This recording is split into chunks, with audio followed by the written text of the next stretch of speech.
C'est sur ces gouttes que je me retrouve juste en face de la maison de Nadia Sabé. Derrière ce mur marron que vous voyez ici, c'est là où ma soeur a vécu, elle et son mari.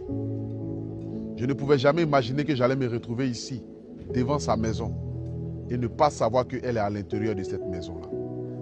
C'est avec beaucoup de tristesse que nous avons appris, dans la soirée du mercredi 3 décembre, le décès tragique de notre sœur. Personne ne pouvait l'imaginer. Personne ne pouvait imaginer que Nadia allait nous quitter en ce jour, parce que nous avons cru qu'elle était sortie de cette maladie et qu'elle embrassait désormais une nouvelle vie. Les missionnaires, partout dans le monde entier et partout en Afrique, se sont mobilisés hier dans le but de collecter la somme de 5 millions de francs CFA, dans le but d'apporter un soutien à la maman de Nadia Sabé, parce que nous tous, nous le savons. Nadia nous disait à chaque fois que sa mère était tout pour elle et qu'elle était tout pour sa maman. Je n'imagine pas le regard ou la douleur lorsque je rentrerai dans son salon en face de sa maman et de son mari, Ariel Chéni. Nadia, où tu es partie? J'aimerais ici vous demander à tout un chacun de vous accrocher à Dieu, parce que les temps sont mauvais. Aujourd'hui, rien n'est à portée de main, car tout peut basculer du jour au lendemain.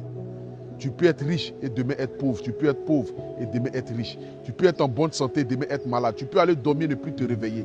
Mais le seul chemin de la vie éternelle, il s'appelle Jésus-Christ de Nazareth, chez nous les chrétiens. Je crois que Nadia doit être heureuse de là où elle est, parce que la pluie est en train de tomber sur ma personne pour vous dire que de là où elle se trouve, elle est en paix désormais. Et que cette paix et cette joie qu'elle nous a emmenés, cette joie qu'elle nous a édifiés à travers nos différents écrans, que cette joie-là puisse l'accompagner au ciel, afin qu'elle puisse donner de la joie aux anges qui se trouvent là-haut. Je suis sûr et certain que le ciel se réjouit de sa venue sur cette terre, parce que oui, elle a accompli sa mission. Sa mission, c'était d'apporter de la joie. Que Dieu bénisse tous les missionnaires. Je tiens ici dans ma main la somme de 5 millions de francs CFA que je vais aller remettre à sa maman et à son mari. Suivez-moi, s'il vous plaît.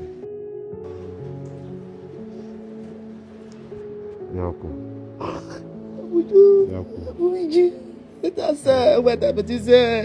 Où elle est? Où elle est? Ah,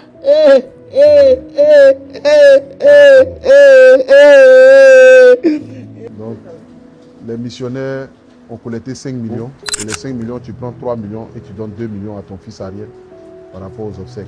Voici, je sais que ça ne peut pas te ramener notre soeur, ça ne peut pas remplacer quoi que ce soit. Mais c'est juste pour essayer de suivre un peu tes larmes. Parce que Nadia, elle a été d'une joie immense. Lundi, je t'ai appelé. J'ai appelé Nadia pour dire, ah, je voulais lui parler. Tu as dit, ah, ta soeur est couchée, elle est fatiguée. Quand elle se réveille, elle va m'appeler. Malheureusement, je n'ai plus entendu la voix de ma soeur.